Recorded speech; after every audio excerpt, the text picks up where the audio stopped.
all summer know that we've been doing movies and we've been doing songs, and now we're making a change. Our next 4 weeks, we're actually going to be in the Old Testament, and it's not often, a lot of times, or maybe not often enough, that we celebrate the Word of God in the Old Testament.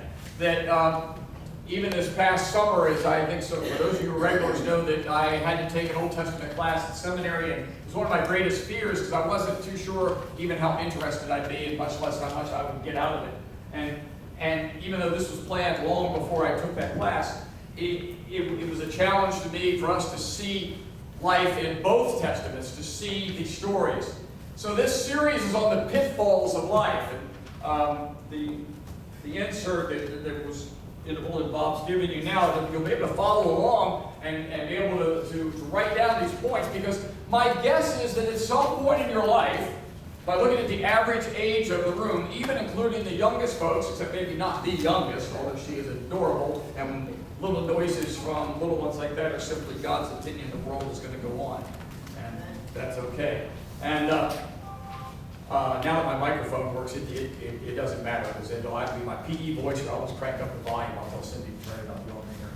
So the idea is that sometimes I think that we have all, at this point in life, experienced a pitfall in life. That we have felt like we've been in one of those holes that we just can't get out. We felt like there's been a struggle. And in fact, one of the authors, Carrie Thomas at the Journey Church in New York, called the title of his message on this theme, he said, "What do you do on the worst day of your life?"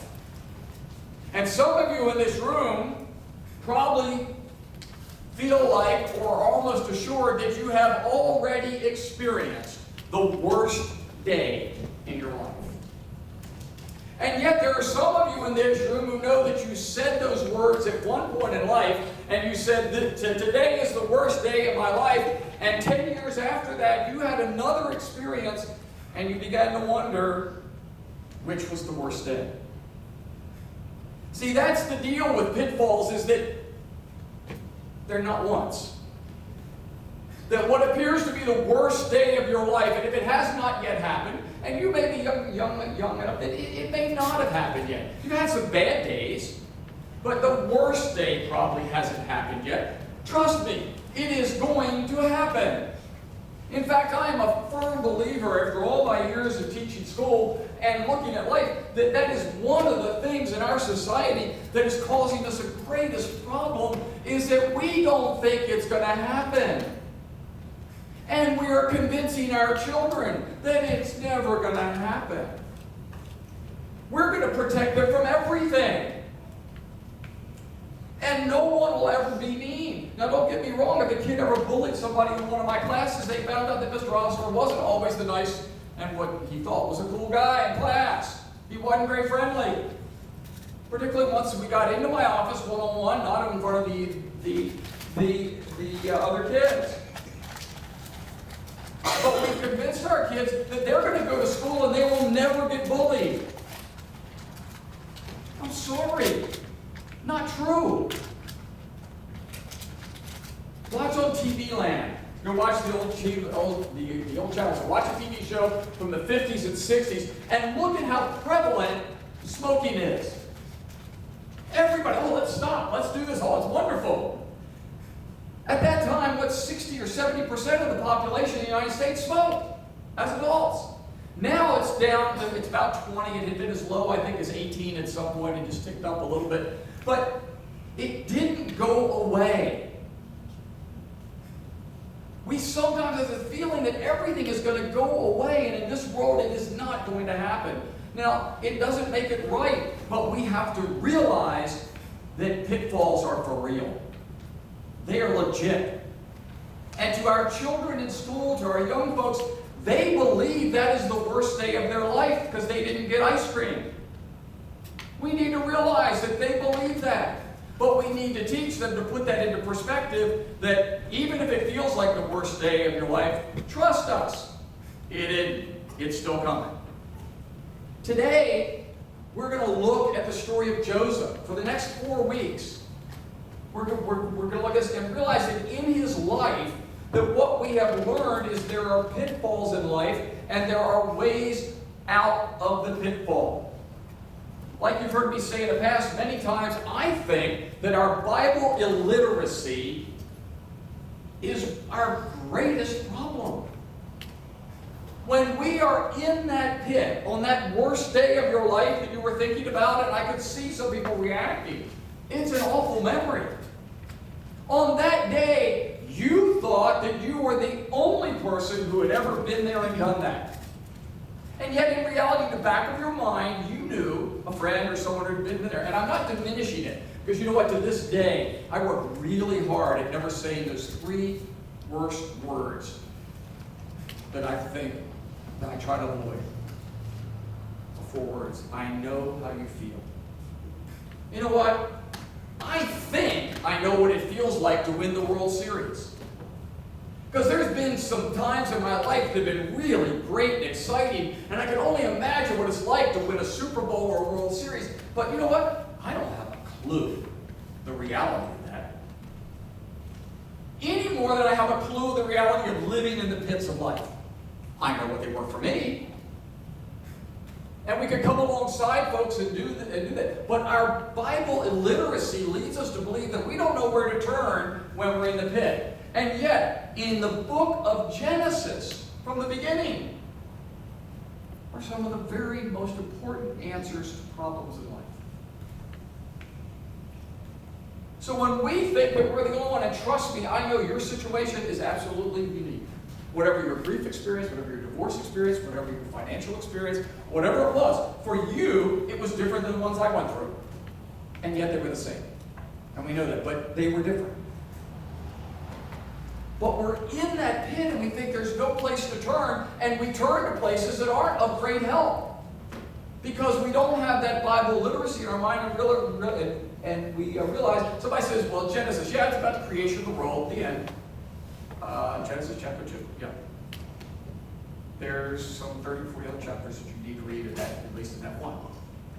And this is it, that Joseph is a prime example. He is an example of what it means. He's one of those characters that teaches us in life that you're going to be in a pit, and there is a way out. And you may be in that pit a lot longer than what you thought was appropriate. And at least on my view, that's the way I feel. The trouble is, it's my plan and not God's plan. Now let's talk a little bit about Joseph and who he was. The kids, most of them are gone, got a little introduction to this last night. And but Joseph is the 12th son of Jacob. All right? Jacob, God renamed Israel. Jacob is our father in Christianity, beyond Abraham. Jacob is that important in the faith walk, and yet Jacob is a dysfunctional family. In fact, Joseph, as we'll learn next week, when Joseph runs into Potiphar's wife and she tries to seduce him, he is the only male in his family that doesn't choose to commit adultery. His father, his grandfather, his great-grandfather, I mean, he comes from a messed up bunch of men and women. But he is the 12th son of Jacob. So he's definitely the baby. Now the problem is Jacob liked him better. I mean, truly. It wasn't just this feeling. He truly did. And one reason was because the other 11 sons were from a previous wife. Or another wife at that time, not a previous one. Some of you have tried to blend those families, and you know what that can be like. Those kids don't always get along well. And in this time, it wasn't blending, you just always had more than one wife. And so Joseph comes from Rachel. Rachel was Jacob's favorite. Rachel died. And Joseph was going to get everything that belonged to Rachel because Jacob wanted to make sure, because of all the guilt and all the problems that he had had, and he wanted to make sure. So this is where Joseph comes from. Now imagine this if you're one of the other 11 brothers, and some of the guys in the room are already going, that little jerk. Imagine this story, and they're going around. Now Joseph had the gift of answering dreams. Joseph didn't seem to get this understanding that he was the youngest child, Dad liked him best, and never once played that down. Never once. Oh, he had the bright-colored coat, he had it all, and Joseph had the gift of dreams. So as we heard Jill read, he tells her about this dream. Hey guys, we're gonna feel, I had this cool dream again. They're going, oh, here he goes again. You gotta be kidding me, you little runt. Now, run, he was 17. But you figure if you had 11, you know how old the oldest was at that point. You had a lot of men there. And the 17-year-old, let me tell you about this. This dream is really cool. We were all stacking up wheat. And all of a sudden, they were all laying on the ground, and then mine stood up. And when mine stood up, all of your all's sheaves of wheat stood up, and then they bowed down to mine. Isn't that cool, guys? Some of the brothers were going, do I kill him now? Oh, don't want to kill him now. Who does he think he is? This is what was going on here. This was the message. This was Joseph taking advantage of the good thing. He could have at some point gone to Dad, and Dad said, I really appreciate everything that you're doing for me. I understand that you want me to take over the kingdom, do all this kind of stuff, and that kind of, he said, but, we got to find a way to tone this down. The brothers are really, really upset. And I kind of like the guys. Oh, no. He involved anything. The good news was he had a brother named Reuben who decided that he didn't want him to be killed. He knew murder was wrong. So while he kept on with these dreams, and the other part of that, you remember the second dream he had, where even the sun and the moon were going to bow down to him? And then he looks at him again, he says, that's really cool, isn't it? And now they're going to definitely kill him. It's over. And Reuben goes, no. Got this idea, we're going to throw him in a pit, we're going to take his coat, we're going to rip it up, and we're going to rub blood on it, and we're going to take it back, and we're going to tell Dad a wild animal ate him. We tried, we couldn't save him, there's nothing we can do. This does two things. It gets rid of him, and it means there'll be no search party. We've got evidence that the lions, tigers, and bears ate him. No reason to go look. Reuben's plan, give him credit, was to go back and get him out of the pit. He was going to go back, get him out of the pit, send him on his way. Say, go get lost, but you're alive. Well, it didn't work that way, because they were on the way back. They stopped to camp, eat dinner, and while they were there are two groups of traders who traveled in this area.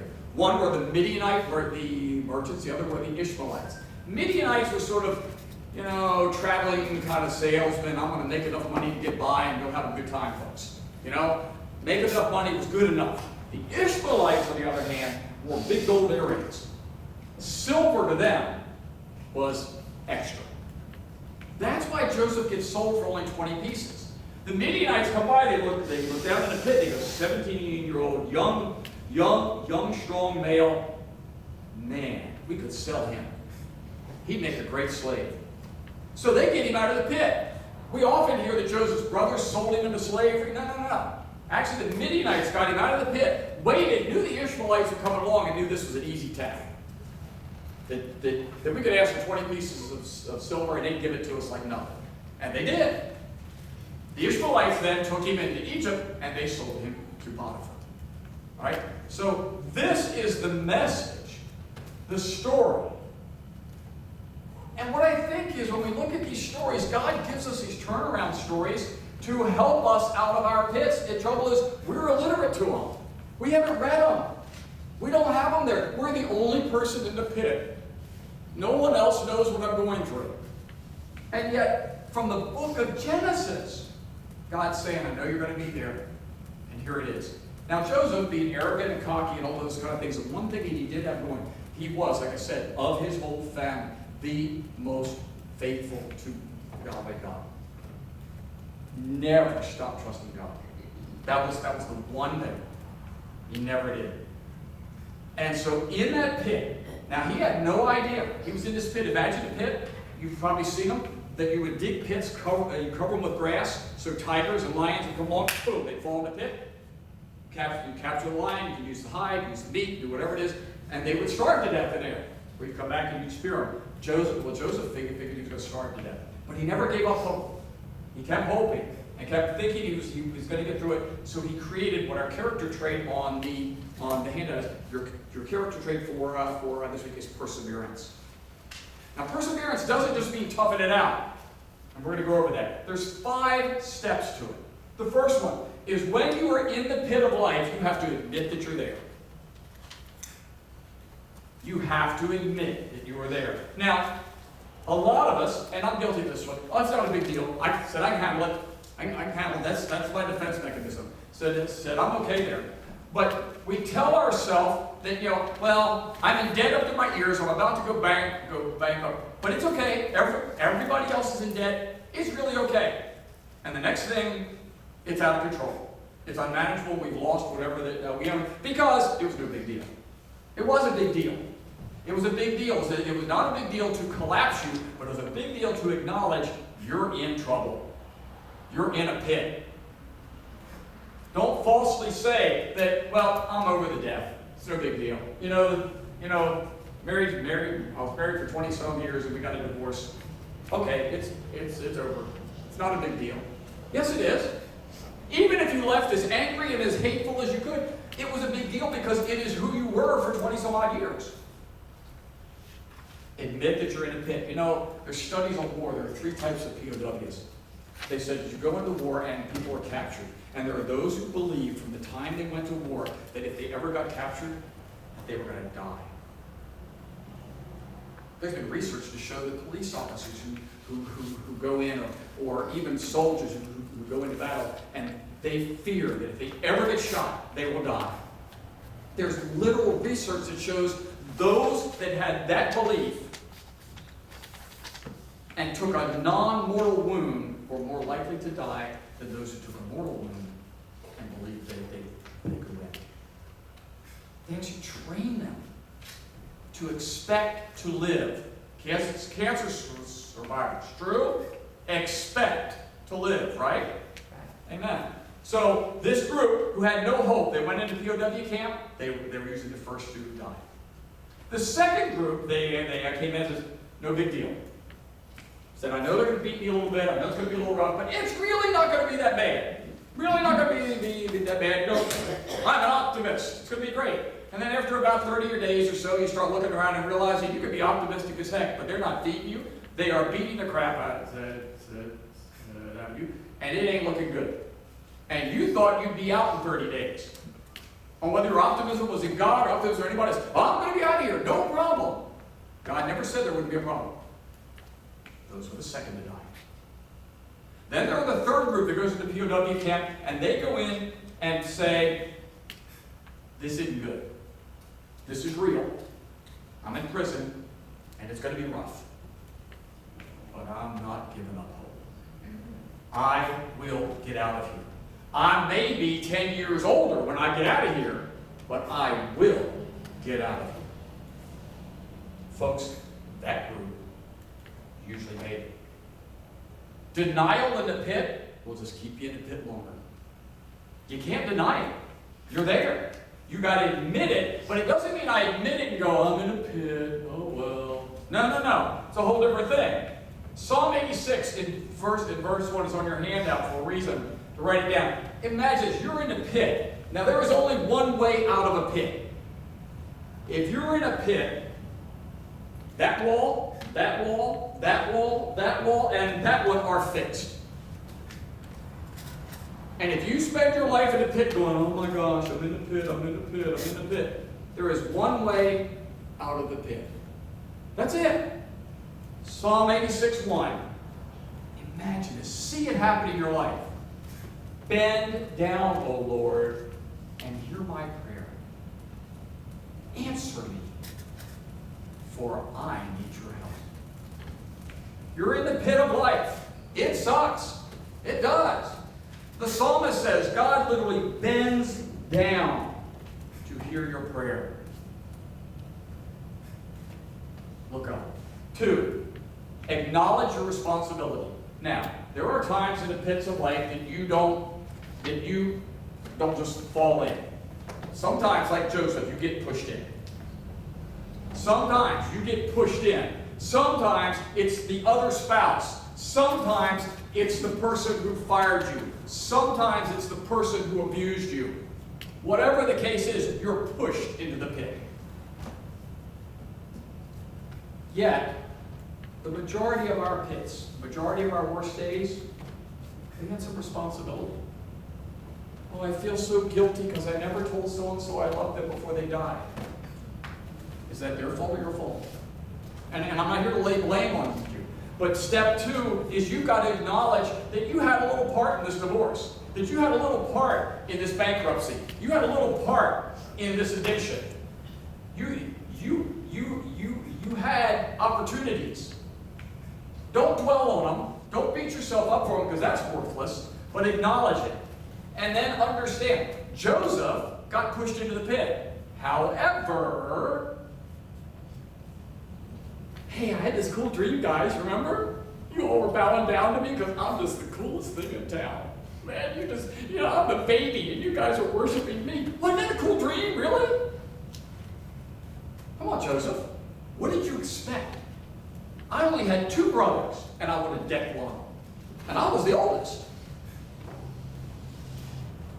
In the end, acknowledge your part. In the end, that means you learn from your mistakes. What happened when Joseph's brothers were in need and they were in the pit? Did Joseph say, ha ha ha ha ha, you're going to starve to death now? No. So he realized that he had messed up and he forgave them. He learned from his mistakes. That's what accepting your part in. Now, 3, accept help from others. Tell me how you're going to get out of that pit all by yourself. Oh, I'm going to dig through and tunnel out the other side. Knock yourself out. Literally. It ain't going to happen. Accept help. And you know what? In verse 22, we read about Reuben. And you say, well, Reuben failed. He's going to go back and get him out. But no. Reuben guaranteed that Joseph was at least going to live. He got sold into slavery, did all that kind of stuff. But if Reuben had not kept him alive, none of that would have happened. We, though, get into that pit and we go, no, you're not going to help me because you don't understand. Besides that, I deserve to be here. You know, I'm a jerk. I was wrong. I did this. Besides that, I'm having a nice little pity for you. In fact, it's not even little. It's big and you ain't invited. I'm staying right here. And you can do that. But instead, look for help. The trouble is, you know what happens? We look for help from non-Christians. Do you have a group of Christians, sometimes starting the church is a good place to start? Are you involved in a group of Christians who talk regularly, meet for study, do something of that sort? Are you? Because no, instead, you look at People magazine or you look at your friends who think you're weird for going to church or don't go, and you take their answers and they're telling you, tunnel out. Tunnel out, because this God, look it up, never works. Wonder why you can't get out. You sought for help in the wrong places. Ecclesiastes in 4:9 says, 2 people are better off than one, for they can help each other succeed if they are of like mind. That's my editorial word. 4, allow God to grow your character. We've talked for weeks and months off and on. God gets us through stuff. Once in a while, we get to go around stuff. But not always. He gets us through stuff. And sometimes it takes us longer to get through stuff or get up out of the pit than what we wanted. But he will never leave us there. We need to allow God to grow our character, and our character is we need to persevere because God never fails. But Rick, I've waited 3 years, and I just feel God never fails. When you're in a pit, you have 2 choices. You will either trust God and get better, or you will fight God and get bigger. Check that. You will either trust God and get better, or you will fight God and you will get bitter. And what's the difference? Because I know. And the other option is God knows. It's your call, and God lets you do it. Trust or fight. 2 Corinthians 4:17. Our present troubles are quite small and will not last forever. I'm not diminishing that your troubles are painful and big. And that's not what Paul means. But in perspective, our present troubles are small, and they will not last forever. So keep the pit in perspective. So finally, in 5, always trust God in the pit. Jesus will eventually take your disaster and make it good. Do you know what came out of this family of Jacob?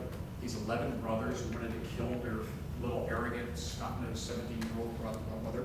For those of you who raised a 17, 18-year-old or were one, we can probably remember that at 17 we knew everything, and what we didn't know is that no one else knew either.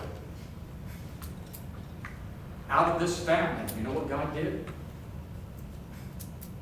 He brought something to Bethlehem. Jesus of Nazareth is from Jacob, David, and Abraham. Out of this dysfunctional, mess, screwed up family, God, over many years, brought the Savior of the world. It doesn't last forever. Unfortunately, we choose to get into the pit, and instead of remembering that we are a child of God, we decide that instead of a child of God and that He is our Father, that we succumb to the idea that we are a child of addiction. We decide that we're a child of bankruptcy. We decide that we're a child of unemployment. We decide that we're a child of abuse.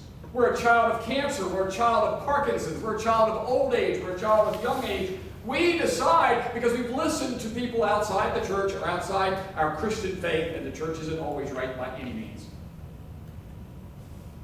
But that's who we are. Instead of looking up out of the pit, we think we can tunnel through it. So that today, you need to call out from the pit. You need to call the friends who understand what it means to look up to God. You need to find those friends. You need friends who are going to remind you to keep looking up, because that's the only way out of the pit. And then in your mind, you've got to see God bending down, hearing and answering your prayer, and lifting you up. You've got to have the patience enough to allow God to make you a man and woman of perseverance. Let's join in singing our closing, our next song.